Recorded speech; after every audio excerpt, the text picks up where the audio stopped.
Revenge with Karen. The new CEO is waiting. Don't embarrass me, Carl hissed through clenched teeth, his cologne hitting my nose like chemical warfare as we marched down the hallway. His tie was crooked, his temper shorter than usual, and for once, I wasn't the reason. At least, not yet.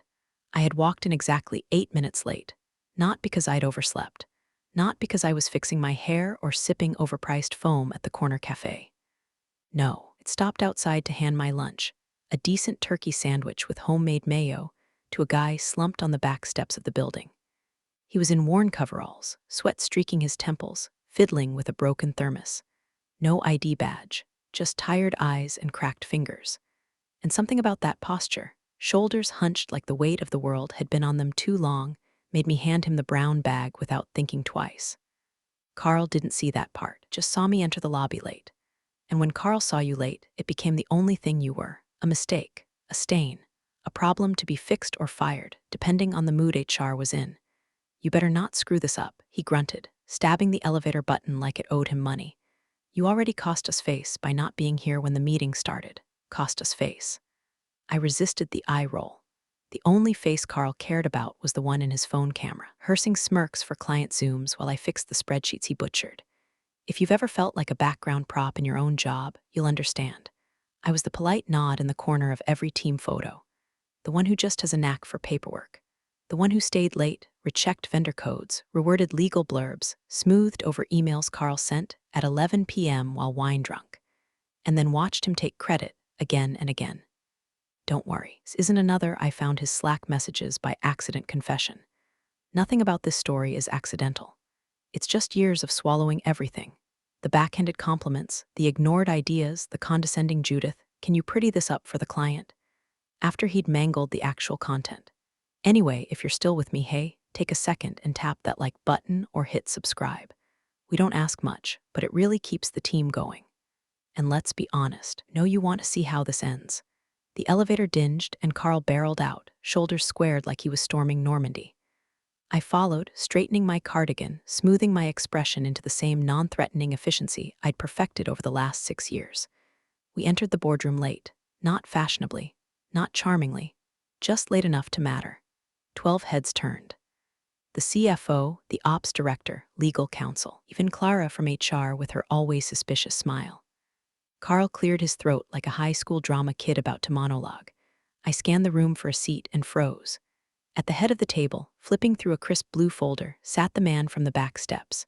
No thermos now, no coveralls, just a dark suit, a silver pen, and a silence that sucked the oxygen out of the room. Carl didn't notice. Of course he didn't. He went right into his patented babble, tossing out buzzwords like a salad shooter. We're very excited to collaborate, synergize across departments. Judith, of course, will handle the notes. I didn't move, didn't speak. My eyes were locked on the man who'd eaten my sandwich 10 minutes ago.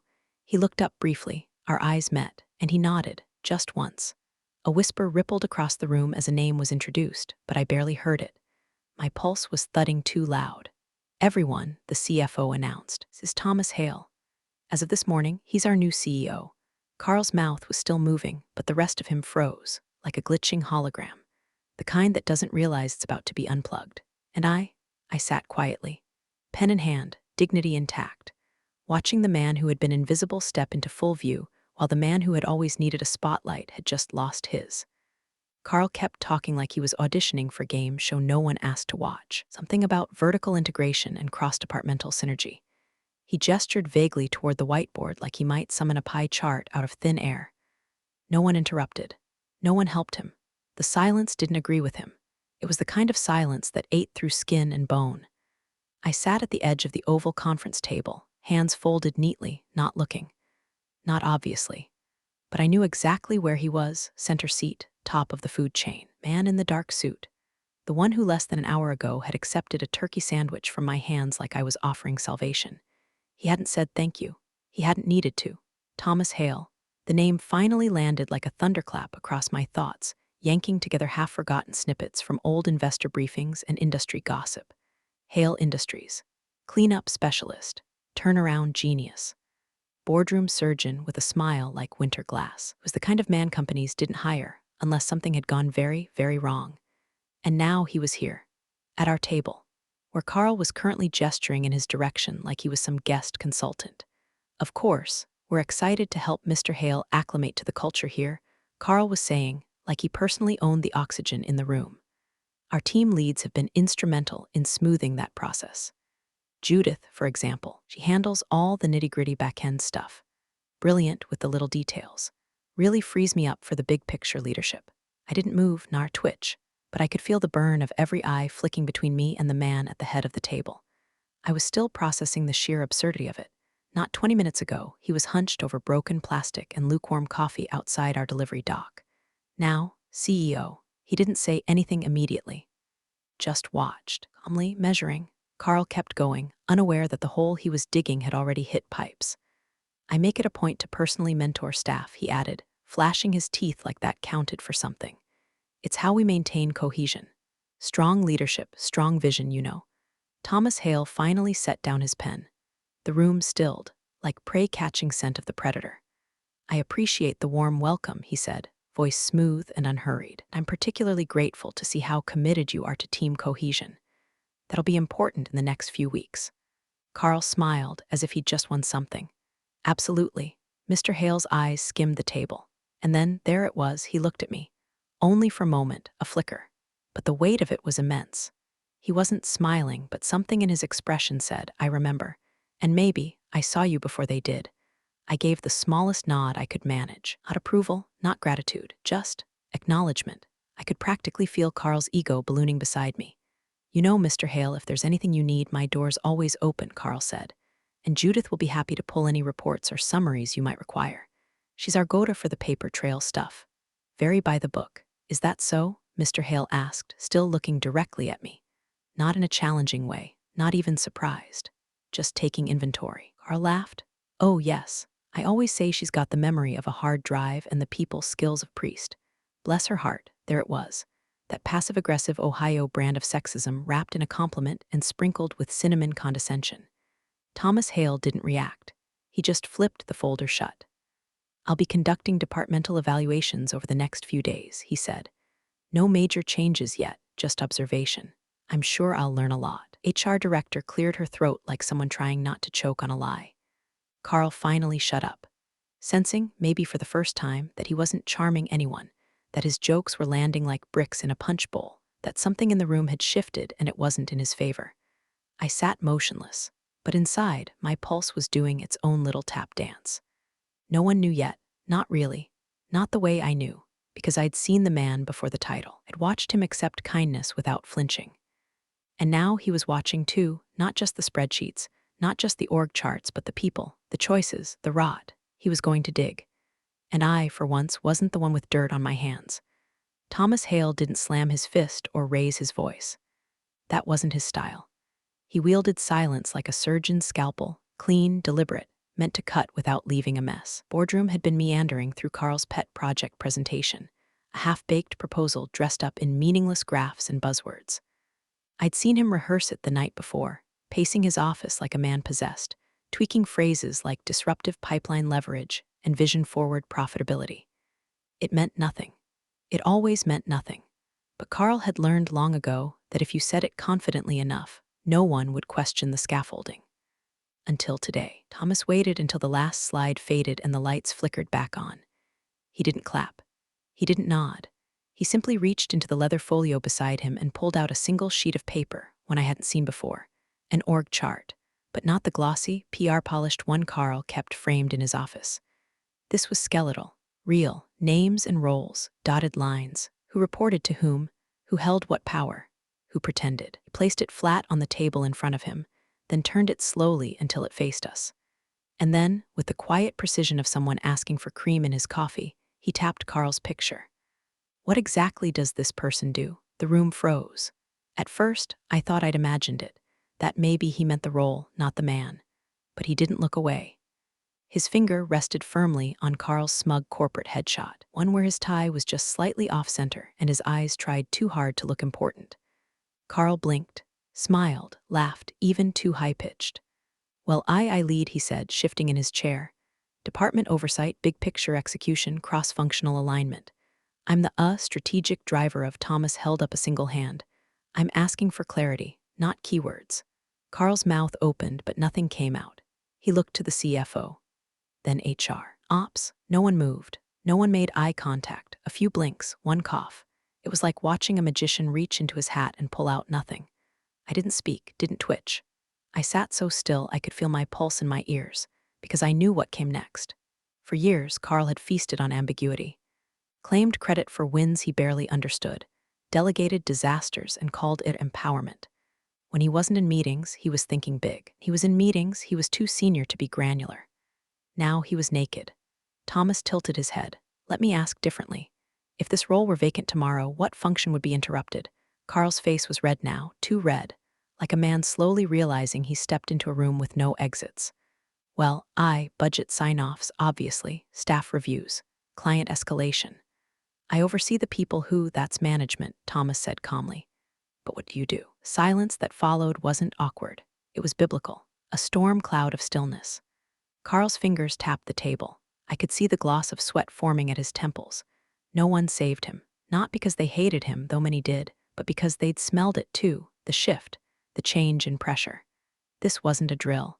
This wasn't some new SVP bluffing his way through onboarding. This was a man who gave his lunch to strangers, remembered faces, wielded precision like a weapon. Carl finally said, with a laugh that cracked at the edges, "Well, I guess I keep everything running." Thomas smiled, not warmly, not cruelly, just the faint curve of someone who's already decided what happens next. "Let's test that, shall we?" He glanced at his assistant, who immediately began writing something down. No one breathed, and I sat, hands folded, spine straight, the ghost of a smirk tugging at the corners of my mouth, because for the first time in years, I wasn't the one being questioned. I wasn't the one being doubted or dismissed. Carl had spent 6 years walking through fire and blaming me for the smoke. Now, someone else smelled it too. It started with an all-staff email at 6:47 a.m. Subject line, Internal Review Departmental Compliance. It was framed as a routine systems audit, but the phrasing was too clean, too polished. Nothing in this company was ever truly routine unless it came with donuts and a PowerPoint. This had claws tucked beneath corporate stationery. By 9 o'clock, Carl's office door was shut. By 9:15, he was pacing. And by 10 o'clock, he was standing in front of my desk with the kind of smile you'd expect from someone offering candy in a van. "You've been busy," he said, voice low, fingers gripping the edge of the cubicle divider hard enough to whiten his knuckles. Didn't look up from my monitor. "It's Tuesday. You know damn well what I mean." "Do I?" He leaned in. "This audit. It's you, isn't it?" I met his eyes, slow, steady, like I'd practiced it in the mirror for years. I wouldn't waste the effort. And that was the truth. Not because he didn't deserve it, he did, 10 times over, but because whatever fuse had been lit didn't need my hand on the match. The burn had already started, and I wasn't about to stop it. Carl tried to keep his voice down. He really did. But panic has a funny way of leaking out of even the slickest mouths. "They're asking for time cards," he said. "Vendor receipts from Q3, mileage reports." "Who the hell digs into mileage?" I gave a half shrug. "People who know where to look." He flinched like I'd slapped him. By noon, HR had sent me a polite email. "Judith, could you assist us with some document verification for the internal audit? No accusations, no formal summons, just assist, as if I were a volunteer in a school bake sale." I opened my folder. I didn't need time to dig. I had it all. Every reimbursement form Carl forgot to fill out.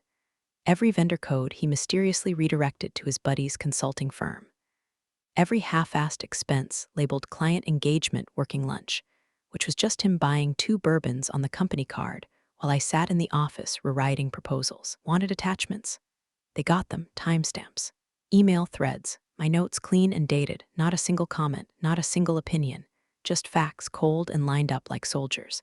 The HR rep didn't reply immediately. When she did, it was a curt "thank you" that was thorough. Carl avoided me for the rest of the day, but I saw him through the glass, shouting into his cell, sweating through his shirt, trying to turn this into someone else's fault. It was his legacy, deflection dressed up as leadership. But this time, the storm he thought he could outrun was already inside the walls. And I was just a quiet woman with good records and a better memory. I didn't smile, I didn't gloat. But inside, there was a heat I hadn't felt in years, a flicker of something sharp and steady. Not revenge, not yet, just the scent of truth finally catching up. By Thursday, the finance team stopped pretending. Up until then, tiptoed around the audit like it was a gas leak, checking boxes, whispering concerns, pretending none of it could ignite. But when a spreadsheet surfaced titled Expense Exceptions Q2 and Q3, all courtesy evaporated. The finance director, Warren Clemens, gray suit, zero patience, war vet energy, called an emergency check-in. No Outlook invite. No agenda. Just a stiff knock on the glass door of Carl's office, and 5 minutes later, Carl was walking out red-faced and muttering about data being taken out of context. I didn't ask, but I knew. I'd seen the spreadsheet. It was quietly passed to me by Eva in finance, slipped under the polite fiction of could you verify these entries match your records. She didn't even wink. Just handed me the grenade and walked away. The thing was a masterpiece of corporate rot. Rows of working lunches at steakhouses Carl never invited clients to. Backs buried under vendor routing codes I'd flagged in monthly reports, only to be told don't worry, it's above your level. Even time cards where Carl had billed hours he'd spent in Palm Springs golfing with his brother-in-law. And each red flag was tied to his login credentials, his approval stamps, his idiotic habit of using the same 6-digit password on everything like the system was a toy box and not a vault. I opened my own logs, matched entries, cross-referenced dates. My work was clean, tidy, verified and verified again because I never had the luxury of making mistakes. Carl had always assumed that if it ever came down to a he said, she said, the company would believe the man with the corner office and the dry-cleaned inseams. But numbers don't flinch. By late afternoon, an unexpected email landed in my inbox. Subject: Confidential transition planning from Thomas Hale Judith. Could you prepare a brief memo outlining critical responsibilities in your department in case we need to ensure continuity? Please keep this between us for now. Much appreciated. No threat, no pressure, just in case. I stared at the screen for a full minute before responding. Of course. I'll have it by tomorrow morning. Then I opened a blank document and started typing like I'd been waiting my whole life to write this exact memo. I detailed everything. Did what broke when Carl was out, how decisions were funneled, what tasks I completed that were credited to others. I didn't embellish, I didn't spin, I didn't need to. Truth presented plainly can be devastating. When I hit save, the file was called Transition Outline Final, not draft, not working copy. Final. At 5:46 p.m., Carl finally slithered back to my desk, sweating through his designer shirt like a man who'd just run through a thunderstorm of receipts. They're asking about Q3, he said, trying to sound calm but failing miserably. You handled a lot of that, right?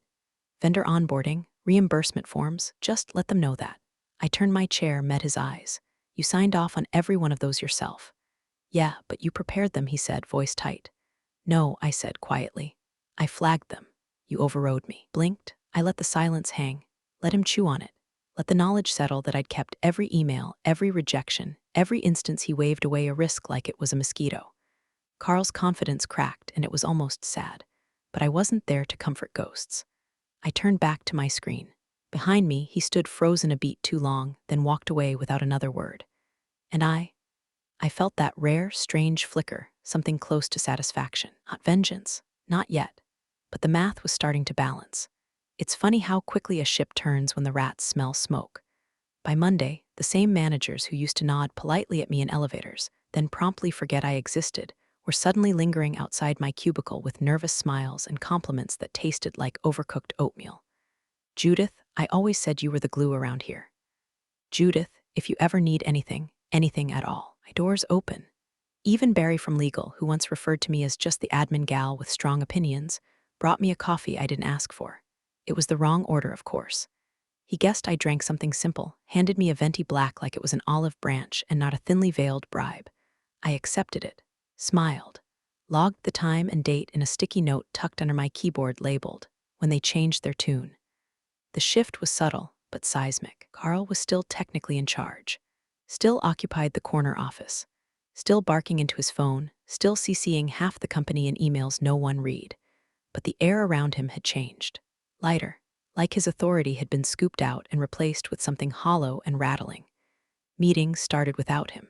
Decisions didn't wait for his sign-off. At one point, I saw him standing outside the boardroom, palm on the glass, staring at a strategy session he hadn't been invited to. He didn't even knock.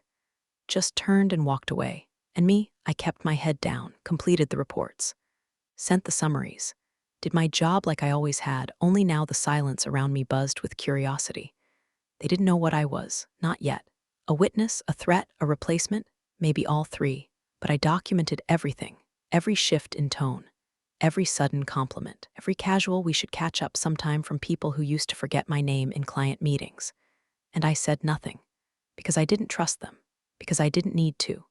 One afternoon, as I was leaving late as usual, I heard footsteps behind me. I turned, expecting another awkward manager, another backhanded apology, or poorly disguised question about the CEO's email patterns. But it was Ellie, junior associate, 25, new, nervous, kind of worker who used to shrink in Carl's shadow and flinch when asked to stay late. She held a folder awkwardly against her chest, like armor. "I just wanted to say," she started, glancing down the hallway to make sure we were alone. "You always treated us like people. We noticed." I blinked. "Thanks," I said, throat tighter than I expected. "You didn't have to. Most people here don't." And with that, she walked off, hugging her folder like it might bite her. Stood there for a long moment.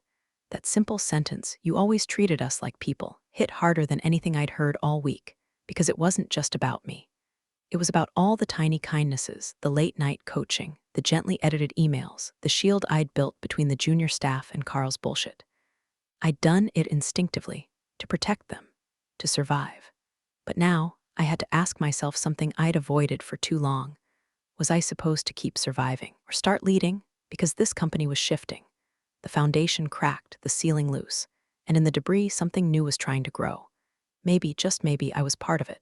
I didn't decide that night. I wasn't ready. But I backed up my transition memo again, and this time I gave the file a new name: Contingency Leadership JM. The calendar pinged just after 4:00 p.m. Subject: Strategic Alignment, Review Confidential Attendees, Hale. Emmons, Legal, Ops, HR, Judith M. No Carl, no leadership, no buffer. The absence of his name was louder than any firing notice. By 5:30, the news had started to ripple. Soft at first, an unspoken awareness that something final was coming. Desks were quieter. Emails came laced with overpolite phrasing. I passed 3 conversations that stopped mid-sentence when I walked by. One woman looked at me like I'd grown horns. Another offered a nervous smile, kind you give someone who might be contagious. I stayed late. Not because I had work, my transition memo was finished, scrubbed, proofed, time-stamped. I stayed because the air was charged, and I wasn't sure what tomorrow would bring. At 7:12 p.m., I heard his voice. "Judith." Carl stood in my doorway, face tight, hands stuffed into his pockets like a kid caught shoplifting. He didn't look like a man with power anymore, looked like someone who still hadn't admitted he'd lost it. "You have a minute?" I considered saying no, considered packing my bag and walking out. But I was tired of carrying the weight of silence. "Sure." He stepped in, shut the door, didn't sit. Just stood there, shifting his weight, rehearsing a speech in his head that clearly wasn't coming out the way he planned. I know things have gotten a little intense," he began, "and I wanted to clear the air. Before tomorrow." I raised an eyebrow. He chuckled nervously. "Look, you and we've had our ups and downs, but I always respected you, Judith. I know I wasn't always great at showing it, but come on, this place would have fallen apart without us." Us. The man had the audacity to say us. "You're going to that meeting tomorrow," he said, voice low now. "I'm not stupid. I know what this is. But if anyone knows the truth, it's you." He stepped closer. "Tell them, Judith. Tell them I kept things moving, that I delegated, that I trusted my team. Tell them I built this department with you." I stared at him, taking in the desperation beneath the arrogance. The cracks in the armor. "I already did," I said. He blinked. "For years," I added, "I defended you, covered for you, fixed your mistakes, smiled at your clients, rewrote your garbage. I let people think we were a team when really I was your safety net. And you never once noticed." He didn't speak. "You want me to save you?" I asked, standing. "Then you should have seen me when it mattered." I picked up my bag, slid my badge into my coat pocket. "Good night, Carl." He didn't say anything. Just stood there, arms limp at his sides like the bones had drained out of him. As I walked past, I paused. Not for him, for myself. Because that woman, the one who used to shrink under his size, second-guess every comma in her emails, used to sit outside his office and wonder if competence would ever be enough, she was gone. And in her place stood someone who didn't need saving. The elevator doors opened, and I stepped inside without looking back. Tomorrow, there would be no more pretending. Tomorrow, the silence would speak. At exactly 9:07 a.m., the building shifted. Not physically, not in any structural sense, but the energy in the office, the air between the keystrokes and coffee slurps, it started with a flicker of confusion in the receptionist's voice. A barely audible, "Oh, okay, yes, right this way," followed by the squeak of patent leather against linoleum, then footsteps, heavy, deliberate, accompanied by two members of corporate security, not the rent-a-cop types who shuffled around after hours, but the internal team. Plainclothes, professional, the ones you only saw when someone higher up whispered, "Make it clean." Carl walked between them, wasn't handcuffed, wasn't shouting, wasn't red with rage like I thought he'd be. He looked hollow, like a man who had stayed too long at a party, realized too late he'd lost his wallet, and was now walking home in shoes 2 sizes too small. He clutched a slim manila folder and nothing else. No laptop. No coffee mug with the #1 boss sticker. Just a piece of his pride, and whatever paperwork legal had finally pushed across the table. Bullpen went silent as he passed. No goodbyes, no nervous jokes, not even a cough. Just the hum of screens and the rustle of someone quietly rolling their chair back so he could pass. And me? I was seated in the glass-walled planning room across from the reception desk, reviewing final integration documents with Thomas Hale's assistant Monica. I didn't flinch, didn't look up until I felt it, his gaze. He stopped, barely a second, looked right at me through the glass, not pleading, not angry, just searching. And I gave him nothing. No nod, no smile, no acknowledgement. Because I'd already given him more than enough over the years, my weekends, my credit, my silence. And now he could walk out with what little he had left, the realization that the woman he dismissed was the last face he'd see on the way down. Thomas Hale entered the room 2 minutes later, perfectly timed. He looked through the glass, watched the door shut behind Carl's exit, then turned to me and said, "Let's begin." And just like that, it was done. Carl was out, the charade was over. I opened the folder in front of me, flipped to the transition roadmap I'd finished the night before, and slid it across the table. Thomas skimmed it, nodded, impressive. I didn't reply. Just took a quiet sip from my coffee and waited. The rest of the office moved like it was underwater, stunned whispers, eyes darting, people pretending to be busy while eavesdropping from behind shared monitors. But inside this room, the air was still, clear, uncluttered. Monica handed me a badge, a new one, still blank on the front. No department title, no hierarchy stamped in plastic, just my photo and a quiet beep as it unlocked the systems Carl used to gatekeep. I placed it beside my notepad, let my fingers rest against it like it might disappear. Thomas leaned back in his chair. "You good?" I looked him in the eye, finally. For the first time in a long while, I said, "Yeah." He smiled, not wide, not performative, just real. We dove into the numbers. And behind the glass, the office kept pretending it didn't just watch a man implode. The conference room felt different now. Not just because the air vents finally worked or because someone had swapped out the dead fern in the corner. It was the absence. The absence of tension, of tiptoeing, of Carl. A week had passed, enough time for the rumors to rot into facts, for the whispers to go stale. People still spoke in half sentences when I walked by, but there was no more mock surprise in their tone. Just adjustment, realignment, the slow exhale of an office shedding dead weight. I sat where Carl used to, chair angled just slightly off-center, as if the furniture still remembered its old shape. My laptop was open to the weekly review doc, already color-coded. A pen rested across my fingers, uncapped but unused. The door clicked. Thomas Hale stepped in, crisp as ever, suit sharp enough to split atoms. He didn't say hello, he never did. He just nodded like this was all as it should be. I reached into my tote, pulled out a brown paper bag, and slid it across the table. "Didn't think you'd want to skip lunch again," I said, voice light but steady. His hand paused on the bag for just a second. Then he smiled, not the tight professional smirk he used with board members. This one was quieter, real. He opened the bag. Inside, another turkey sandwich, same homemade mayo. Same folded napkin with a tiny scribble in the corner, today's date, underlined twice. "You remembered," he said. "I tend to keep records," I replied. He laughed, and for a second we sat in silence, two people bound not by grand gestures, but by the memory of one. Behind him, the whiteboard gleamed. Fresh markers, no clutter, and there it was. The new org chart, my name centered, not hidden in a cluster of dotted lines or buried under 6 layers of abstraction. No longer the silent hand behind someone else's headline. I was there, where people could see, where no one could pretend I wasn't the one holding it all together. Judith Meyer's strategic operations. It wasn't flashy, wasn't even bolded, but it was real. Mine. Thomas leaned back in his chair, wrapped the sandwich, took a bite, and nodded appreciatively. You've earned more than this, you know. I know. He studied me. You planning to ask for it, eventually. Good, we got to work. No one barged in. No one interrupted. No chaos. No Carl. And as we reviewed forecasts and vendor adjustments, I thought about all the nights I spent cleaning up after a man who couldn't tell a balance sheet from a bar tab. All the quick favors, the small edits, the mind printing this one last thing. I thought about how invisible I had let myself become just to keep the walls from caving in. And now, I was still quiet, still steady, still the kind of woman who packed 2 lunches in case someone needed one. But I wasn't invisible anymore. And that, more than anything, was enough. Appreciate you sticking around, you wise old rebels. Smash that subscribe button, or this fossil might just cause another epic fiasco.